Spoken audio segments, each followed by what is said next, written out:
Ce journal vous est offert par le FPI, Fonds de promotion de l'industrie, votre partenaire privilégié pour la réussite de vos projets.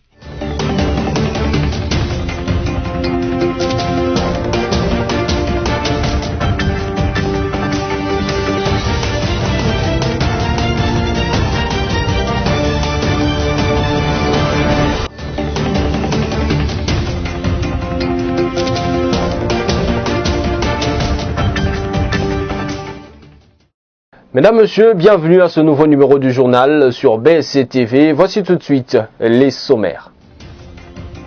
Félix Tshisekedi, président de la République, a reçu ce lundi Janez Larnachi, commissaire européen chargé de la gestion de crise, Philippe Goffin, ministre belge des Affaires étrangères et de la Défense, et Jean-Yves Le Drian, ministre français de l'Europe et des Affaires étrangères. Ils ont échangé essentiellement sur les différentes crises sanitaires et humanitaires dans les pays ainsi que sur la coopération entre l'Europe et la RDC. L'Union pour la démocratie et le progrès social UDPS a désigné son candidat pour le remplacement de Jean-Marc Kabounda Kabound au poste du premier vice-président du bureau de l'Assemblée nationale. Il s'agit de la députée nationale Patricia Nseya qui a été désignée ce lundi 8 juin 2020.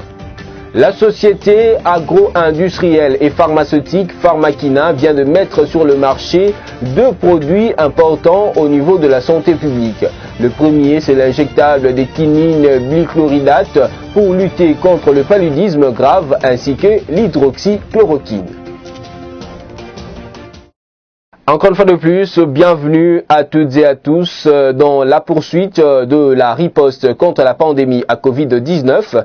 Une mission européenne est arrivée à Kinshasa ce lundi 8 juin 2020 pour soutenir le gouvernement congolais. Cette visite entre dans les cadres d'un pont aérien humanitaire initié par l'Europe pour prêter main forte aux autorités congolaises dans la riposte contre la Covid-19. Strin Sulambi Mukenge et Liévin Luzolo pour ce reportage. Le Premier ministre Ilunga Ilunkamba a présidé ce lundi 8 juin 2020 à l'immeuble intelligent une importante réunion avec une délégation de l'Union européenne en séjour à Kinshasa dans le cadre d'un pont humanitaire pour la lutte contre la Covid-19 en RDC. En face de lui, le commissaire européen à la gestion des crises Janez Lenarčič, accompagné du ministre des Affaires étrangères et de la Défense du Royaume de Belgique, Philippe Goffin, et son homologue français, Jean-Yves Le Drian. Aucune déclaration n'a été faite au sortir de cette réunion de travail qui a duré un peu plus d'une heure. L'on note seulement que la délégation de l'Union européenne est arrivée à Kinshasa ce lundi matin avec la première rotation humanitaire sur les 3 prévues. Au bord du vol, notamment un personnel humanitaire ainsi que de matériel médical et humanitaire dont la nature n'a pas été détaillée. Au total, 40 tonnes de frais humanitaires sont attendus des 3 vols prévus. La ministre d'État en charge des Affaires étrangères, Marine Toumbanziza, qui a accueilli la délégation européenne, a dit se réjouir de cette visite qui nous rappelle que nous sommes aussi de la communauté internationale et que nos problèmes concernent le reste du monde et particulièrement vous, nos partenaires habituels, a-t-elle déclaré. De son côté, Janez Lenarčič, chef de la délégation européenne, a répondu que le plus important, c'est de savoir que la RDC n'est pas seule.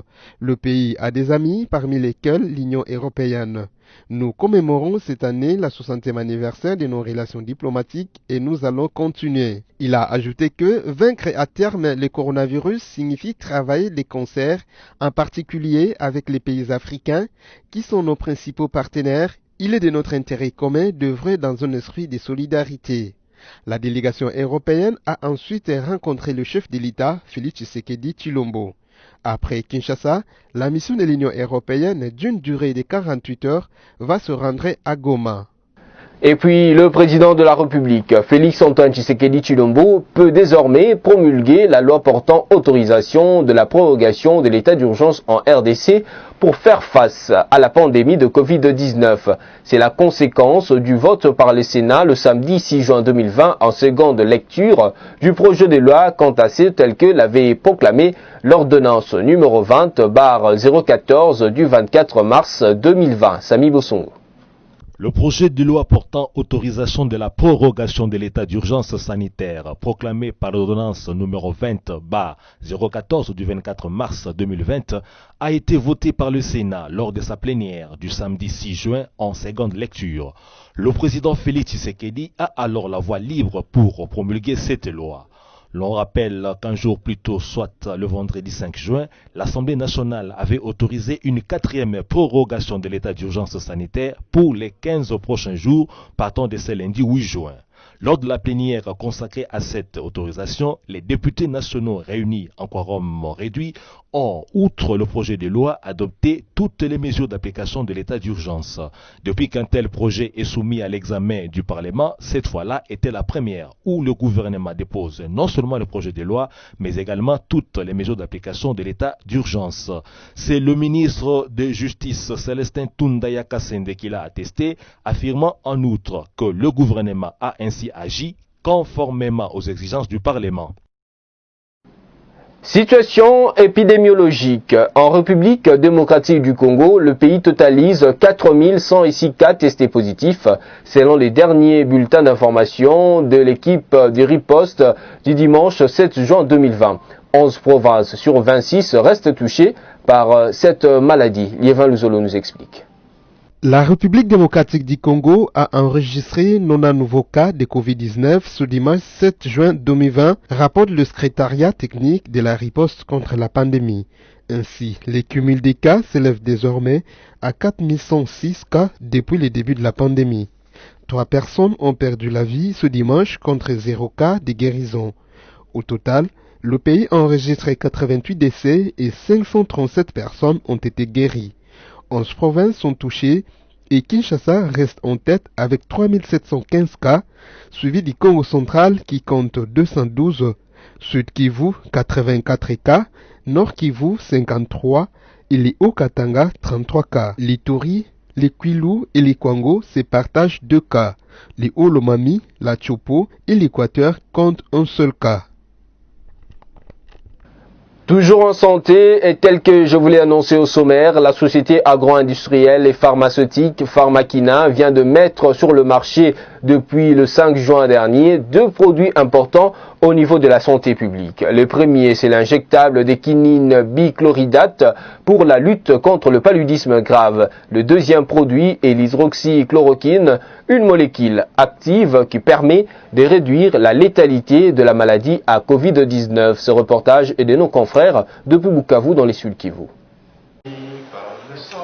À travers la société Pharmakina, la province du Sud Kivu peut se prévaloir être la première et la seule province de la RDC à mettre sur pied la nouvelle ligne de production d'injectables et de la quinine pour combattre le paludisme, mais aussi les comprimés d'hydroxychloroquine pour combattre la Covid-19. La production de ces nouvelles lignes de produits pharmaceutiques est rendue possible grâce à l'énorme investissement consenti par la société Pharmakina, la plus ancienne société pharmaceutique en RDC, une société décidée à accompagner l'État congolais dans la lutte contre la malaria et la Covid-19, 2 maladies qui déciment la population. La nouvelle unité de production de ces 2 médicaments a été inaugurée officiellement ce vendredi 5 juin 2020 par le gouverneur du Sud Kivu, Théongwa Bijekasi. Après des gros investissements sur le renouvellement et la modernisation de ces machines, la Pharmakina est aujourd'hui à mesure d'assurer à la RDC un stock permanent des solutions injectables et au niveau national un approvisionnement de ces produits. C'est ce qu'a indiqué le docteur Martial Kanyonyo, pharmacien responsable de la Pharmakina. C'est cette molécule-là qui est plutôt active et qui permet de réduire la létalité de cette maladie à Covid dans les milieux hospitaliers. En ce qui concerne, les études qui ont été faites ça et là dans le monde, on a trouvé que plus tôt on commence à utiliser cette molécule, plus tôt on arrive à freiner la phase dramatique de cette maladie-là. Pour le gouverneur du Sud Kivu, Théongwa Bijekasi, c'est une fierté légitime pour le Sud Kivu et la RDC de produire l'hydroxychloroquine, un produit validé par les autorités nationales pour lutter contre les coronavirus. Signalons que la Pharmakina produit désormais 3000 flacons de quinine injectables par jour et 450 kg par jour des comprimés d'hydroxychloroquine. Revenons à Kinshasa, où le gouverneur de la ville-province, Jean-Tini Ngobila-Mbaka, a procédé samedi 6 juin 2020 à l'inauguration du marché provisoire d'Itaga. Nous sommes dans la commune de Kinshasa. Le premier citoyen de la ville a été accompagné de quelques membres de l'exécutif provincial. Stella Hachema. Le gouverneur de la ville de Kinshasa, Jean-Tini Ngobila, a inauguré le marché provisoire d'Itaga ce samedi 6 juin 2020. Accompagné de quelques membres de l'exécutif provincial, l'autorité urbaine a coupé les ribbons symboliques marquant l'ouverture de cet espace d'une superficie de près de 3000 mètres carrés. Ce nouveau site de négoce mis en place pour relocaliser un nombre de vendeurs du marché central est doté de 2 grands entrepôts d'installations sanitaires et d'un service de gardiennage. Celui-ci travaillera avec la police pour assurer la sécurité de biens et de personnes. Il faudra noter que cet espace aménagé provisoirement par l'hôtel des villes a une capacité d'accueil de près de 1000 vendeurs. Et puis, le ministre de la Communication et Médias et porte-parole du gouvernement, David Jolino Makelele Diouampoessa, n'est pas mort, contrairement aux rumeurs qui circulent sur les réseaux sociaux depuis le week-end dernier. Suivez la lumière. David Jolino Diouampoessa Makelele, ministre de la Communication et Médias, porte-parole du gouvernement, n'est pas mort, contrairement aux rumeurs qui circulent sur les réseaux sociaux. La vérité est que c'est son secrétaire particulier et frère, John Kivulu Makelele, qui serait mort de la maladie à Covid-19. C'est ce qu'annoncent les sources du cabinet du ministre. John Kivulu Makelele était hospitalisé à l'hôpital Monkole et plusieurs sources renseignent que son état de santé était détérioré quelques jours avant sa mort. Et la nouvelle de son décès a été confirmée dans la soirée du dimanche 7 juin 2020. L'UNICEF offre 60 mètres cubes de matériel pour aider à la riposte contre l'épidémie d'Ebola et à la Covid-19 dans la province de l'Équateur. Suivez cet élément de Merveille Bavabébaï pour plus de détails. Réception par le ministre de la Santé publique, le docteur Eteni Longondo, d'un lot important de kits médicaux et autres fournitures de main du représentant de l'UNICEF en République démocratique du Congo, Edouard Beibeder, dimanche 7 juin 2020, à Mbandaka, dans la province de l'Équateur. Il s'agit de 60 mètres cubes de matériel et 76 000 masques communautaires produits par la main-d'œuvre locale à la grande satisfaction de Efoloko Bruno, ministre provincial de la Santé. C'est un sentiment de joie de voir que devant cette épidémie qui s'est associée à la deuxième de la Covid, de voir qu'un de nos partenaires traditionnels, qui est l'UNICEF, pouvoir songer à nous pour nous aider. Nous venons de recevoir des milliers de masques pour nous protéger contre ces deux épidémies. Et surtout que dans ces moments difficiles que traverse le gouvernement provincial, leur rapport a été vraiment d'une importance capitale. Après la résurgence de la maladie au virus Ebola dans la partie est du pays, 7 cas ont été enregistrés, dont 4 décédés, 2 personnes guéries et 1 personne évadée. Notez que, pour les provinces du Nord Kivu et de l'Ituri, nous sommes au 40e jour du compte à rebours du dernier cas signalé. Tout à fait autre chose à présent. Dans le cadre du désengorgement des maisons carcérales, le vice-premier ministre et ministre de la Justice, Célestin Toundé Kassendi, a annoncé la nouvelle vague de libération des prisonniers auteurs de faits bénins. Cette opération est prévue pour cette semaine et va se poursuivre en République démocratique du Congo. String Sulambi Mukenge. Au courant de cette semaine, plusieurs prisonniers quitteront leurs cellules dans le cadre de l'opération de désengorgement des maisons carcérales en RDC, opération annoncée depuis quelques mois. L'annonce a été faite le samedi 6 juin 2020 par le vice-premier ministre de la Justice et garde des Sceaux, Célestin Tundaya Kassende, au cours d'une interview accordée à la radio Top Congo. À cette occasion, le patron de la justice congolaise a précisé que cette opération ne concernera que les auteurs de faits bénins ayant rempli les conditions requises. Par contre, tous les prisonniers ayant été condamnés pour assassinat, meurtre, viol et crimes économiques, a-t-il ajouté. Le VPM Célestin Tundaya Kassende rassure par ailleurs que tout se fera dans l'ordre et le respect de la loi, étant donné que le magistrat des différents parquets du pays ont pris leur temps pour bien examiner le dossier de chacun des prisonniers. Pour rappel, le VPM Tundaya Kassende a procédé depuis septembre 2019 à la libération de 237 détenus préventifs à l'ex-prison centrale de Makela. Il procédera durant cette semaine à la libération massive de prisonniers auteurs de faits bénins. La fumée blanche sort enfin dans les camps de l'Union pour la démocratie et le progrès social, UDPS. Le chef de l'État, Félix-Antoine Tshisekedi Tshilombo, autorité morale de cette formation politique, a porté son choix sur la députée nationale Patricia Nseya au détriment de 15 autres personnes qui étaient sur la liste lui présentée afin de remplacer Jean-Marc Kabound au poste de premier vice-président de l'Assemblée nationale. Images et commentaires.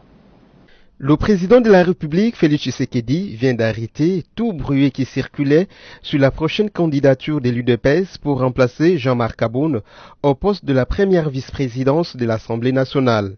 C'est ce lundi 8 juin 2020 que le chef de l'État a reçu une délégation des députés nationaux élus sur la liste de l'Union pour la démocratie et le progrès social UDPS, venus solliciter son implication afin de choisir un candidat pour ces postes réservés au parti présidentiel. En outre, sur les 16 noms des députés nationaux de ce parti qui se bousculaient pour ce poste, le choix du chef de l'État et autorité morale de l'UDPS est tombé sur la personne de la députée nationale Patricia Nseya comme candidate pouvant remplacer Jean-Marc Kabound. Retenez que sur cette liste des 16 députés candidats au poste du premier vice-président de l'Assemblée nationale, il y avait André Mbata, Paul Tshilombo, Léon Moubikai, Nadine Mangabou, Freddy Tibangu, Tumba Mukendi Léon, Rémi Massamba, Coco Moulongo, Wamu Henriette, Tony Mwaba, Étienne Bidjep, Josué Kulukuta, Freddy Moussambia, Augustin Moulumba Kanza et Eric Ngalula. Rappelons également que les dépôts des candidatures au poste du deuxième personnalité de la deuxième chambre du Parlement prend fin ce mardi et l'élection aura lieu le 12 juin 2020. Poursuivons ce journal, mesdames, messieurs. La Cour constitutionnelle a transmis au secrétariat du gouvernorat provincial du Congo central l'acte de notification de l'arrêt validant le vote de la motion de défiance contre son gouverneur Atou Matubwana. Une motion de défiance soumise à la plénière du 4 décembre 2019 visant la destitution du gouverneur Atou Matubwana et de son adjoint Justin Luamba, tous deux cités dans une affaire de sextape dans le Congo central. Merveille Bavabébaï. Réceptionné par le gouvernorat provincial du Congo central, l'acte de notification de l'arrêt rendu par la Cour constitutionnelle vient de valider le vote d'une motion de défiance contre le gouverneur Atou Matubwana et son adjoint Justin Luamba, tous deux impliqués dans une affaire de scandale sexuel. L'actuel gouverneur de province Atou Matubwana est donc appelé à déposer sa lettre de démission d'ici mardi 9 juin 2020, à en croire certains députés provinciaux du Congo central. Rappelons qu'une motion de défiance a été déposée contre le gouverneur et son adjoint durant la plénière du 4 décembre 2019. Quelques jours après sa suspension, Atou Matubwana a été réhabilité par le vice-premier ministre, ministre en charge de l'Intérieur, Sécurité et Affaires coutumières, Gilbert Kankonde. Et puis, les représentants des partis et regroupements politiques du Front commun pour le Congo FCC se sont réunis samedi 6 juin 2020 à Kinshasa autour de leur coordonnateur Némi Mwilanya Wilonja pour évaluer la situation politique de l'heure dans les pays. Par la même occasion, ils ont officiellement souhaité joyeux anniversaire à leur autorité morale et chef de l'État honoraire, Joseph Kabila Kabange. Les chefs des partis et regroupements politiques, membres du Front commun pour le Congo FCC, se sont réunis samedi 6 juin 2020 autour de leur coordonnateur Némi Mwilanya Wilonja pour évaluer la situation politique de l'heure dans les pays. Outre cette évaluation, le membre de la plateforme chère au chef de l'État honoraire, Joseph Kabila Kabange, ont profité de l'occasion pour tout d'abord présenter leurs sincères condoléances au président de la République Félix Antoine Tshisekedi Tshilombo qui a perdu son oncle paternel, ainsi qu'aux membres du parti Lumumbiste unifié Palou pour les décès de son secrétaire permanent Lugi Gizenga. Le FCC a par la bouche de son coordonnateur Némi Mwilanya saisi l'occasion pour souhaiter joyeux anniversaire à son autorité morale, Joseph Kabila Kabange, qui a fêté ses 49 ans d'âge le 4 juin 2020. Son Excellence le Président de la République honoraire Joseph Kabila Kabange, qui le 4 juin a réalisé 49 ans d'âge. C'est vrai que nous l'avons peut-être fait de manière isolée, mais en tant que famille politique, nous n'étions pas encore retrouvés pour nous remémorer de l'homme et de son œuvre, ce qu'il représente pour sa famille politique, mais surtout pour son pays. Je crois ici c'est l'occasion de lui rendre un vibrant hommage pour ses qualités exceptionnelles de rassembleur. Nous sommes ici comme Front commun pour le Congo, comme le résultat justement de sa politique d'ouverture et de rassemblement des Congolais. Il n'a jamais arrêté de penser que ce pays a besoin de l'unité de toutes ses filles et de tous ses fils pour les engager dans la reconstruction de ce pays, mais aussi pour lui assurer une stabilité durable au plan politique et même sécuritaire. Je crois que son œuvre parle d'elle-même de 2001 jusqu'à aujourd'hui. Il a réunifié ces pays, il a mis toutes ses forces dans cet objectif. Il a réunifié ces pays, il l'a pacifié, il a lancé le processus démocratique et organisé les premières élections libres, démocratiques, transparentes et pluralistes. Et il a permis l'apothéose, ce processus démocratique, en assurant cette alternance politique pacifique qui a vu un leader de l'opposition arriver à la tête de ces pays.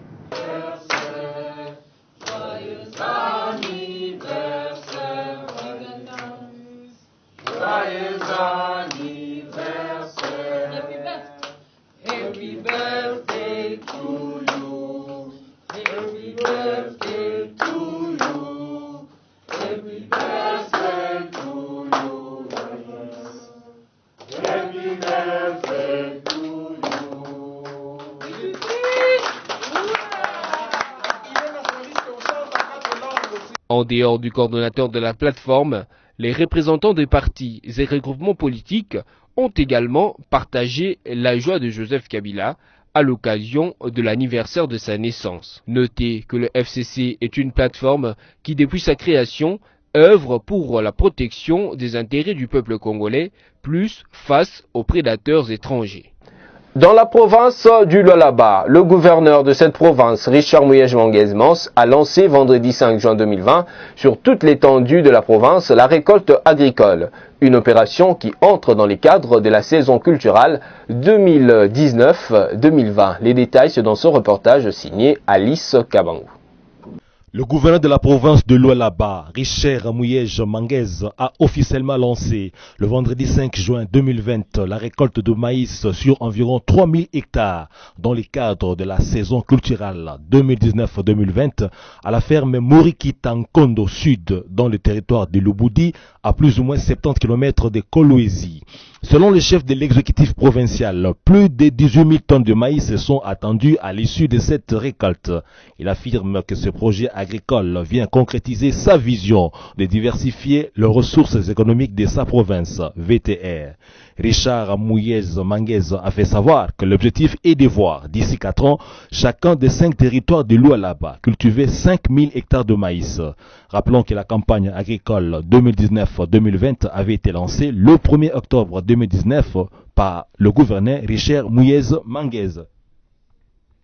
Revenons à Kinshasa. Depuis le début du confinement de la commune de la Gombe dans le cadre de la gestion du Covid-19, il s'observe du jour au jour des embouteillages monstres dans les principales artères de la capitale. Une situation qui inquiète les usagers de la route. Christelle Genda a fait le constat pour le compte de BCTV. La commune de la Gombe a longtemps été l'épicentre de la maladie à Covid-19, étant donné le grand nombre de cas de personnes infectées par le virus mortel. Ainsi, la commune a été coupée des restes de communes de Kinshasa. Cependant, Gombe est confinée depuis plus de 2 mois déjà et n'est plus la commune avec le plus grand nombre de cas confirmés de Covid-19. Au checkpoint pour l'entrée dans cette municipalité, il s'observe des embouteillages monstres depuis plusieurs jours à Kinshasa. Les victimes de ces embouteillages relèvent les tracasseries policières comme principale cause.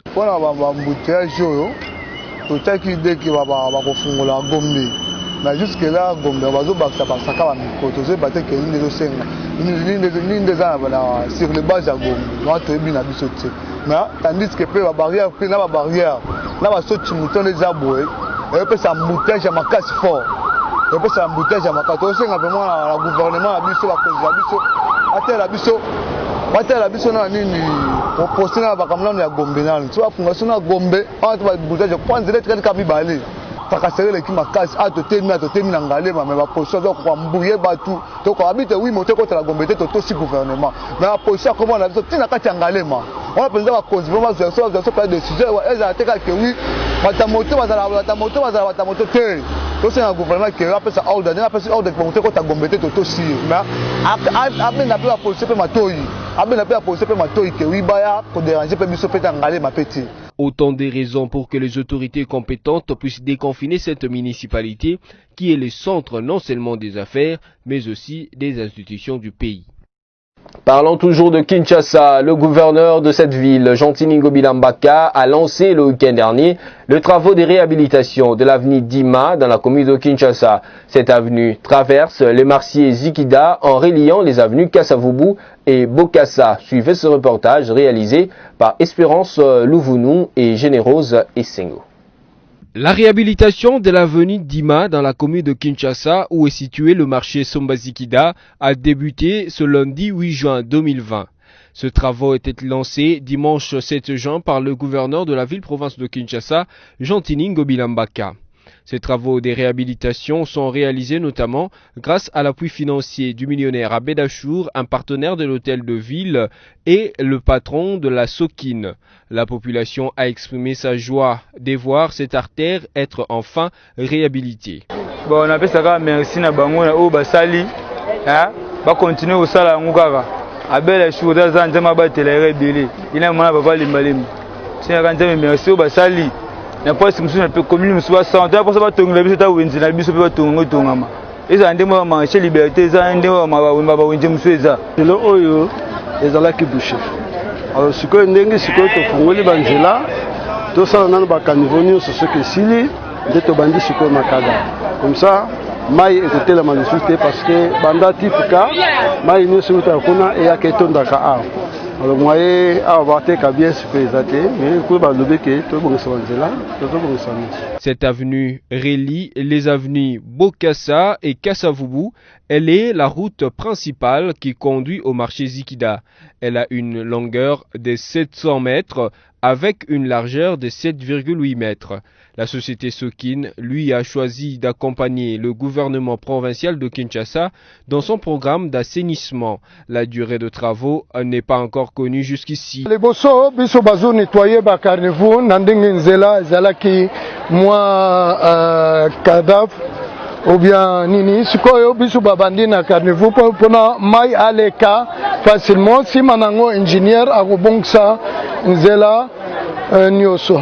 Boye 700 mètres la longueur 700 mètres na largeur 7.8. Wana biso bako décider boyete, ça dépend ingénieur. Eza mosala eza makasi eza facilité. Okanisa oyo eza boye mais eza mosala makasi. Il s'est de noter que selon les ingénieurs de l'entreprise des constructions Mekin, les travaux vont s'effectuer en 3 tranches de 235 mètres. Les travaux vont s'effectuer en 3 tranches de 235 mètres. Il sera aussi question de l'assainissement sur les 2 côtés de la route. Merci, mesdames, messieurs. Voici les rappels des principaux titres de ce journal. Félix Tshisekedi, président de la République, a reçu ce lundi Janez Larnachi, commissaire européen chargé de la gestion de crise, Philippe Goffin, ministre belge des Affaires étrangères et de la Défense, et Jean-Yves Le Drian, ministre français de l'Europe et des Affaires étrangères. Ils ont échangé essentiellement sur les différentes crises sanitaires et humanitaires dans les pays ainsi que sur la coopération entre l'Europe et la RDC. L'Union pour la démocratie et le progrès social UDPS a désigné son candidat pour le remplacement de Jean-Marc Kabunda Kabound au poste du premier vice-président du bureau de l'Assemblée nationale. Il s'agit de la députée nationale Patricia Nseya qui a été désignée ce lundi 8 juin 2020. La société agro-industrielle et pharmaceutique Pharmakina vient de mettre sur le marché 2 produits importants au niveau de la santé publique. Le premier, c'est l'injectable de quinine bichloridate pour lutter contre le paludisme grave ainsi que l'hydroxychloroquine. Tout est bien qui finit bien. Merci à vous d'avoir choisi BSC TV pour vous informer. Tout le plaisir a été pour moi, mais restez-nous toujours fidèles parce que les actualités continuent avec la revue de presse rendue par Stella Hachema. Je vous retrouve la fois prochaine, toujours avec le même plaisir.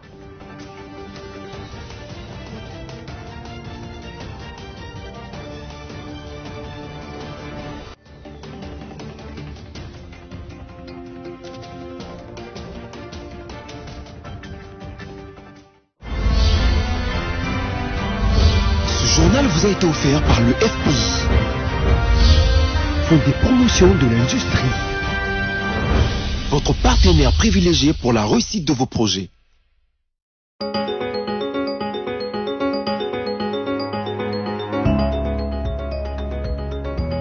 Bon début de la semaine à tous, mesdames et messieurs. Bienvenue à la lecture de médias en ligne sélectionnés et résumés pour vous sur BSC Télévision ce lundi 8 juin 2020. Ouvrons cette revue de presse avec les sites d'information Forum des As qui titre à sa une. Pour le développement de la République démocratique du Congo, Matata Ponyo propose les binômes leadership, gouvernance.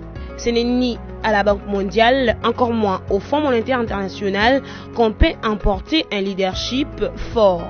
Il faut renforcer les contrôles sur la gouvernance du pays pour son développement, indique le Premier ministre honoraire. Le sénateur Augustin Matata Ponyo plaide pour un leadership fort et une gouvernance de qualité pour amener la RDC au développement et à l'émergence. C'est ce qu'a démontré l'ancien Premier ministre le vendredi 5 juin 2020 au cours d'une plénière académique sur le thème « L'émergence par le leadership et la gouvernance au Sénat ». L'élu de Kindu croit dur comme fer que seule la mise en œuvre du binôme leadership-gouvernance peut sortir le pays du cercle vicieux du sous-développement. L'ancien argentier du pays déplore lors de cette conférence débat qu'1% de la population s'empare par la corruption de toute la richesse du pays, exposant ainsi 99% des Congolais à la pauvreté et au sous-développement. Actualité.cd qui titre à sa une. Sud Ubangi, un accident de route fait 4 morts sur la nationale numéro 23. 4 personnes sont décédées dans un accident de route dimanche 7 juin 2020 sur la nationale numéro 23 à Gamundema, village situé à une vingtaine de kilomètres de la ville de Zongo. Les victimes sont un taxi-moto et ses 3 passagers, dont 2 jeunes garçons qui accompagnaient leur maman aux soins. La moto est entrée en collision avec une camionnette. Les conducteurs ainsi que ses 3 clients, tous d'une même famille, ont succombé sur les champs. Les pick-up du PAM revenaient de Mol où il y avait un camp de réfugiés et se rendaient à Zongo et a renversé le motard qui ramenait ses clients au centre de santé, a dit à Actualité.cd Sianzo Yeke, maire de la ville de Zongo. Bouclons cette revue de presse avec les sites d'information. Radio Okapi qui titre sa une. Adoption d'un plan national industriel. La RDC veut créer 1 million d'emplois en 5 ans. La République démocratique du Congo a un nouveau plan national industriel adopté le vendredi 5 juin au Conseil des ministres présidé par le président Félix Tshisekedi Tshilombo. C'est ce qu'a annoncé le samedi 6 juin 2020 à Kinshasa le ministre de l'Industrie Julien Paluku au cours d'un point de presse. Selon Julien Paluku, l'adoption de ces plans permet à la RDC de créer au moins 1 million d'emplois d'ici 5 ans. Selon lui, les documents de la politique et des stratégies industrielles adoptés en Conseil des ministres comprend 11 stratégies et 9 programmes regroupés en 3 axes. Primo, améliorer la gouvernance du secteur. Segundo, faire de la RDC un pôle économique et industriel. Tierso, développer un potentiel attractif des investisseurs. Cette revue de presse est terminée. Merci à vous de l'avoir suivie.